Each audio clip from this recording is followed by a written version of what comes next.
Okay, so after the digital control system detailed explanation, now we are going to the next part of this module 1, which is called as transfer function based system modeling. Now from now till almost the end of second module, okay, we will be finding out the transfer functions of different systems. Transfer function exactly how it is modeling any system, and what are the advantages, disadvantages, limitations, what are the features, properties of transfer function. All these things we are going to explain now. And one thing we have to remember is transfer function based system modeling is applicable only for linear time invariant system, not signal but linear time invariant system. So what is LTI system? Eventually we will discuss during our course of action. So let us see first one linear time invariant RC circuit and find out what is the transfer function of that system. So here we are finding a very basic RC circuit. So there are two resistances. One resistance is in the series arm, another resistance is in the parallel arm, and this R2 and C they are in series. Now input is given at VIT and output is obtained across R2 and C. In this case, we are supposed to find out the voltage ratio, that is VOT and VIT, and we have to take it into the Laplace domain, that is VOS divided by VIS, and that will be the transfer function of the system in terms of R1, R2, S and C. As we are finding the transfer function in Laplace domain, so there will come a S term in the transfer function. Now this is a first order circuit. So there are fundamentals we have to understand. This is a first order circuit because there is only one capacitor. Now for any circuit or any system, number of energy storing element in the system determines what is the order of the system. So in electrical circuit, inductor and capacitor are the elements that stores energy. So in this case, in this circuit, as there is one capacitor, this is a first order circuit. If I had given you a circuit with two resistances, in that case, we would have said that that's a second order circuit. Example, LCR circuit, the circuit that we use for resonance or which is a band pass filter. So in that case, there are two energy storing element, that is L and C. That's why we will be finding that the characteristic equation of that system will be having order 2. This is a RC circuit. Resistance does not store energy. Okay, that's why it's not called as an energy storing element. But yes, capacitor stores energy, as only one capacitor is there in this circuit. That means one energy storing element in this circuit. That's why this circuit is of first order, or this system is of first order. So how to find the transfer function of a first order system? First, I have written the input equation by simple KVL. It is the input equation for VIT. So VIT is the input voltage given. Now, as this is in time domain, just check this V is in small letter, T is also in small, I is also in small, and VOT also is in small, because all these things are in continuous time domain, and VIT, VOT, they are all time varying signals. But same thing, if we are trying to find out the Laplace transform of that, then what we get? VIT becomes VIS, R1 and R2 are system variable, they are not going to change. IT becomes capital IS, so small it becomes capital IS, and 1 by C remains as 1 by C, integration of IT. So whenever we integrate, then IT becomes IS and integration 1 by S. So this 1 by C becomes 1 by CS, because this 1 by S comes because of integration, and IT becomes IS. And then if we take is common, we get v1s, which is capital, is equal to r1 plus r2 plus 1 by cs into is. One very important thing we have to remember in this case is this is a conversion of time domain into frequency domain, but in this case we have assumed that capacitance is initially relaxed. What is meant by initially relaxed? In this case, capacitor is not having any initial charge stored in it. This is what is assumed. Okay, so if the capacitor is not having any initial charge stored, then 1 by C integration of it dt can be directly written as 1 by Cs of Is in Laplace domain. So this is one drawback, or this is one property of transfer function based system modeling, that always we assume that whatever elements are there, energy storing element, their initial condition would be equal to 0. So this is one property, very important property of transfer function based modeling. So here it is written, convert equations in Laplace domain. So top equation of loop equation of VIT is converted into Laplace domain VIS. Consider all initial conditions equal to 0. So this is by default in case of transfer function based system modeling, all initial conditions are 0. Assume system is initially relaxed. So this is one question can be asked, that for any system which is having all initial conditions 0, what is this thing called? So this system is called as initially relaxed system. So now onwards I will not be showing initial condition 0. I will just mention this is a system initially relaxed. Means what? You have to understand that all initial conditions for L and C and all the energy storing elements are equal to 0. So this is the input equation or KVL loop equation of VIS in terms of R1, R2, CS and IS. Now let us find what is the output equation. So output equation is VOT. VOT is nothing but IT into R2, that is the voltage across R2, and 1 by C integration of IT dt. Here also we have to assume that initial condition is equal to 0. That means capacitor is not holding any charge from the beginning. So R2 plus 1 by CS. So R2 into IS and 1 by C. For integration of IT there comes 1 by S. So R2 plus 1 by CS. Now we are trying to find out the system transfer function. So V output S divided by V input S is equal to this output equation, R2 plus 1 by CS, it is written at the numerator, and input equation, that is R1 plus R2 plus 1 by CS, and here IS gets cancelled, and if we are multiplying the cross multiplication, then it comes to be R2 CS plus 1, and denominator is R1 CS plus R2 CS plus 1. Now in this case you take from numerator CR2 common outside, from the denominator you take C outside, okay, and then you do all the combinations, and what we are going to get is somewhat like this. So from the denominator, what we have done is we have taken the R1 sorry, C into R1 and C into R2 outside. So actually we have taken SC outside. Okay, so we have taken C outside, so R1 R2 is there, SC is there, numerator and denominator, uh, they are getting cancelled. So what we are going to get is V output S divided by V input S is equal to R2 divided by R1 plus R2 into S plus 1 by RC2 and S plus 1 by RC1 plus RC2.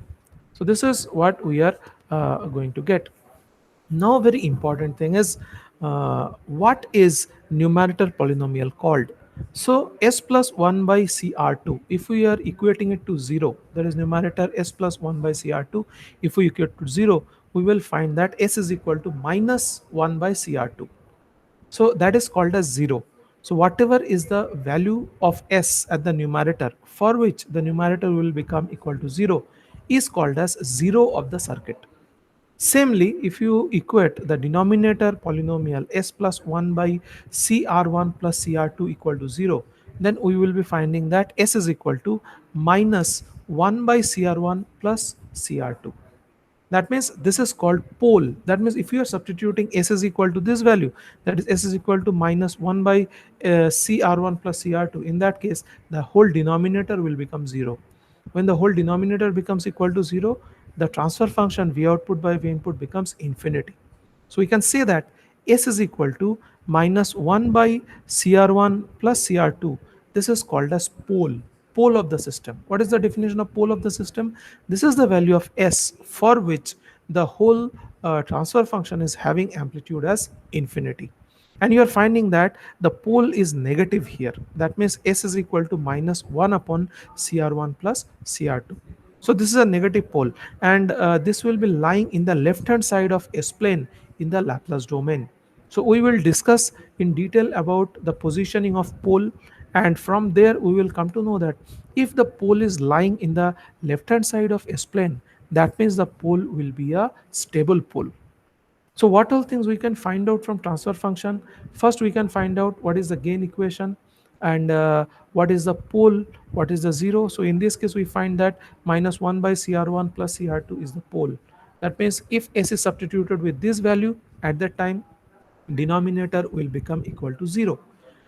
uh, that means the gain of the system will become infinity. So what is the pole? Pole is a frequency at which system gain becomes infinity.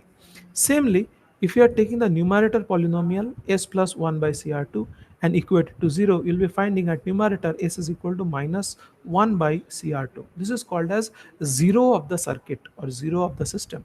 So if you're substituting s is equal to minus 1 by cr2 at the numerator, the whole transfer function value will become 0. So what is the 0 of the circuit? Definition is, this is the frequency at which the transfer function amplitude becomes equal to 0. So we are getting the concept of pole and 0. And whether the poles and zeros are stable or not, in this case both the poles and zeros are stable because they both are negative. Both poles and zeros are negative, means they are lying in the left hand side of S plane. And from the rule of stability, we will see that in detail afterwards. We know that if poles and zeros both are lying in the left hand side of S plane, that means both pole and zero are stable. If pole lie in the right side of S plane, that is right side of geometric axis, then the pole becomes a unstable pole.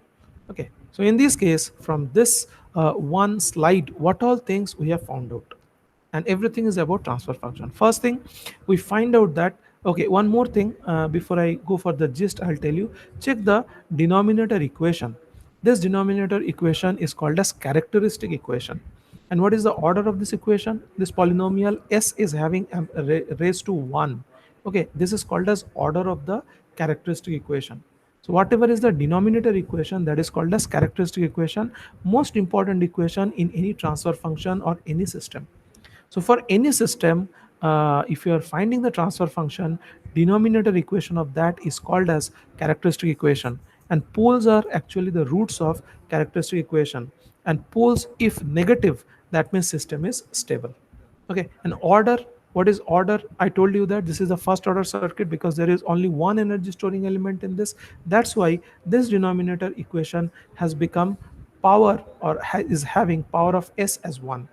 If it was LCR circuit, that is the second order RLC circuit, in that case you would have found the denominator equation having equation of s square plus ls square, or it would have been a second order equation of s square. So what all things we have found out from this? First thing, what is meant by transfer function? It is the Laplace of the output divided by Laplace of the input. So both the things are given in Laplace domain because it is easier for calculation. Second thing, from the numerator polynomial, if we solve, we get what is 0. So that is the frequency at which the whole transfer function will be having amplitude as 0. Denominator polynomial, which is called as characteristic equation, most important equation of a system. The roots of characteristic equation gives you the poles. Poles are the frequencies at which the transfer function gain is infinite.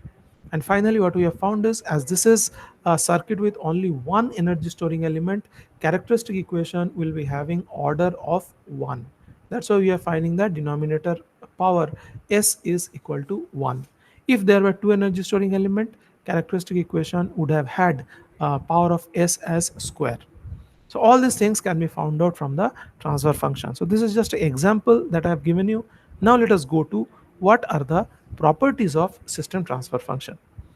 So first we have defined what is transfer function. So it gives a relationship between the input and output of the system parameter in Laplace domain. Why Laplace domain? Because the given system, it's in t. T is a continuous time domain. So as the continuous time domain system is given, we are finding the transfer function in Laplace domain. If the system was given in n, that is discrete time domain, then we would have found the transfer function in yz by xz, or output in z domain divided by input in z domain. So continuous time domain, we find the transfer function in Laplace domain. Discrete time domain in n, we find the transfer function in z domain. Okay, so this transfer function is a type of system modeling. What is modeling? System modeling, we are representing the system by means of a set of mathematical equations. So here there is a numerator polynomial, here there is denominator polynomial, here there is a gain factor. You are finding that R2 divided by R1 plus R2, this is kind of a scaling factor for this circuit. So transfer function is a type of system modeling which describes the system in a mathematical way. Why mathematical way? Because we can easily manipulate, or we can easily solve the system equations by using computer. Some important properties of transfer function. So these are the very widely asked question: important properties of transfer function, what are the advantages of transfer function, what are the limitations of transfer function. So in the property, first thing we find that transfer function is defined as the Laplace transform of the output divided by the Laplace transform of the input. While taking the Laplace transform, we are supposed to assume that all initial conditions are zero, or the system is initially relaxed. It is explained to you. Transfer function of the system is independent of the type of the input signal given to the system. So we are not caring what is a type of VIT. So VIT can be step, it can be ramp, it can be linear, it can be any function. So it transfer function does not depend on what is the input we are giving. We are in giving some input, that's all. VIT we are giving, that's all. What is the type of the input, whether it is sinusoidal or ramp or impulse or step, doesn't matter. So for any kind of given input, we can find what is the system transfer function. System poles and zeros can be determined from the system transfer function. This is very important because we should know what is the frequency at which the system transfer function gain will becoming zero. That is called as zero frequency, or the frequency at which the system transfer function will have gain as infinity. That is actually called as pole frequency. So we can determine what are the poles and zeros of the transfer function. And we have to check what is the location of poles and zeros. If poles and zeros are lying in the left side, mainly poles, if poles of the system are lying in the left side of S plane, then the system is a stable system.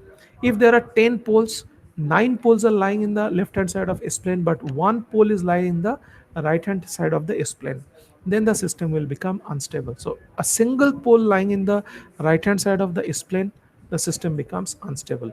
So stability condition for any LTI system, all the poles of the system should lie in the left hand side of the S plane.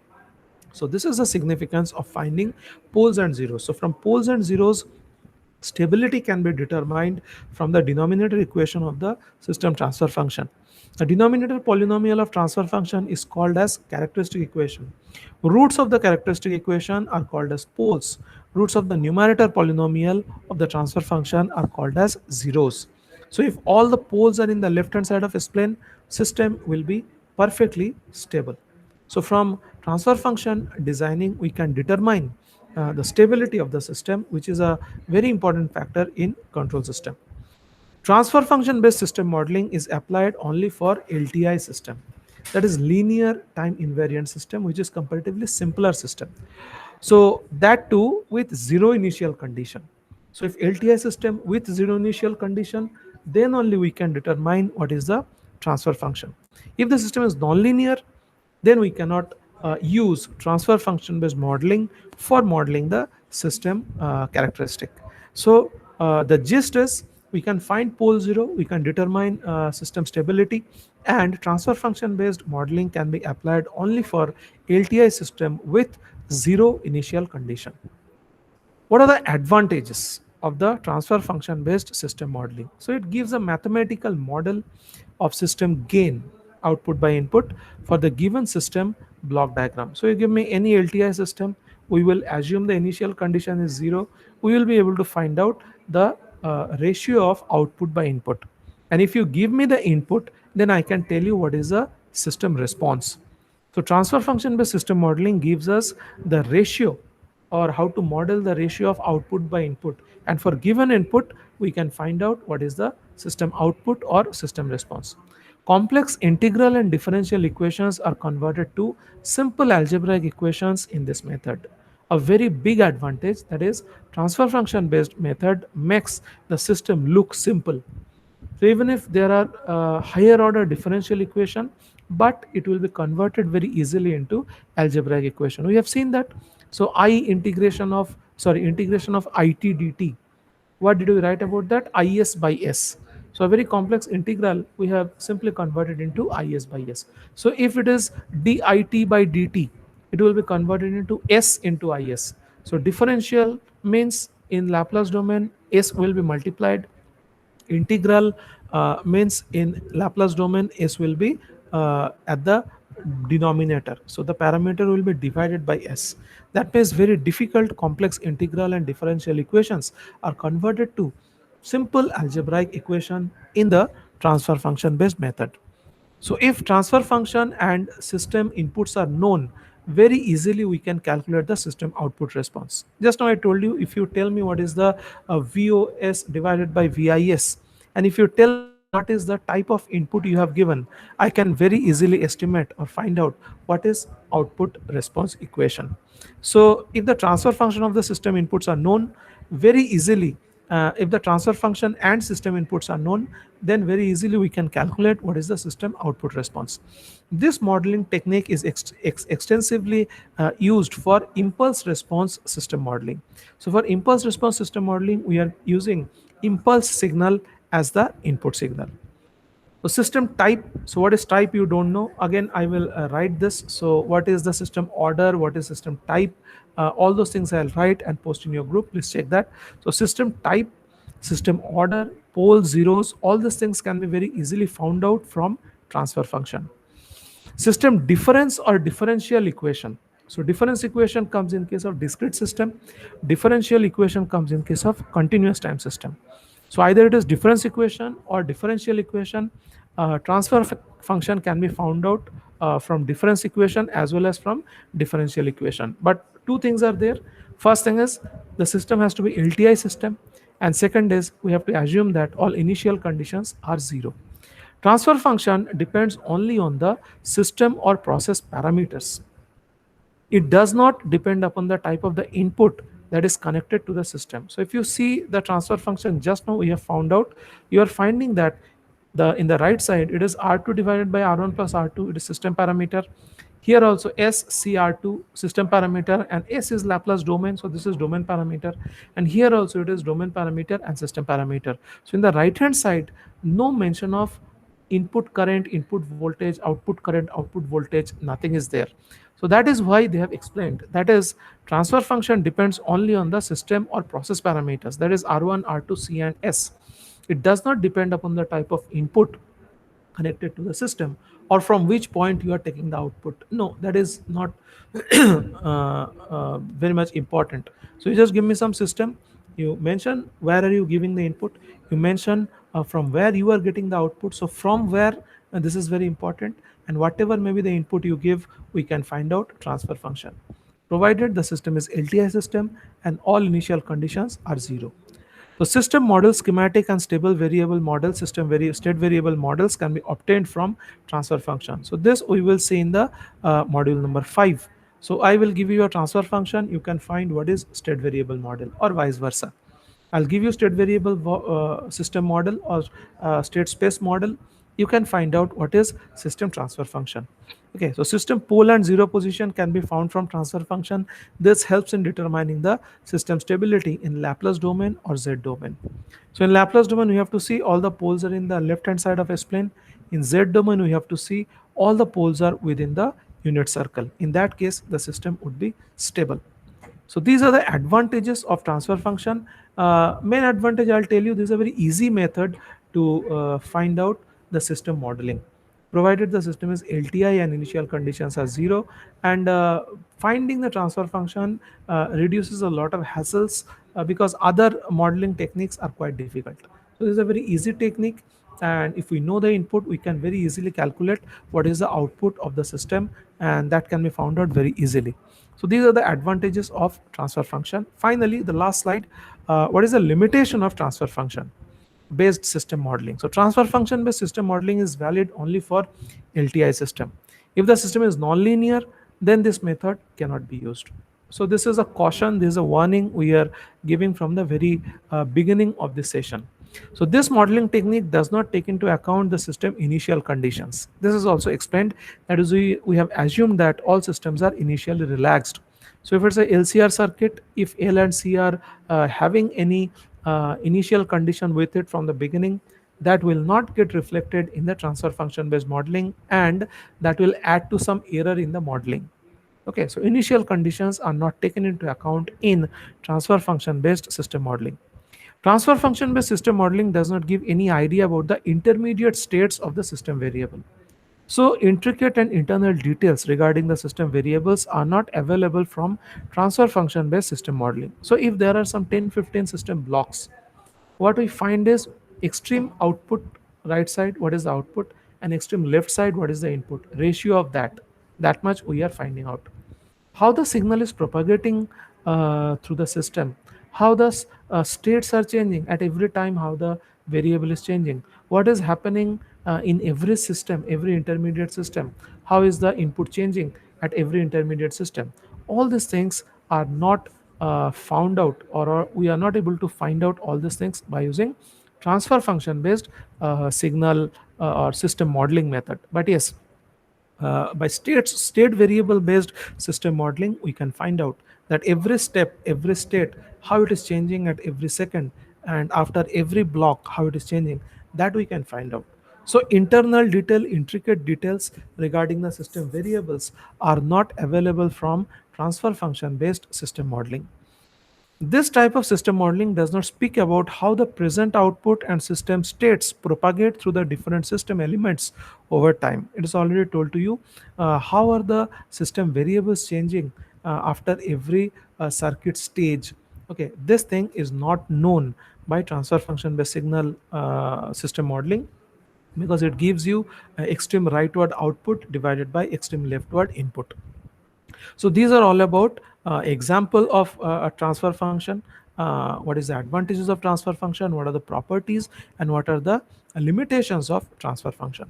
So tomorrow we will see some electrical circuits, and we will see how to find the transfer function. So please brush up your electrical network related basics, and brush up your Laplace transform related basics a little bit. Okay, that will be enough for today. Thank you for attending.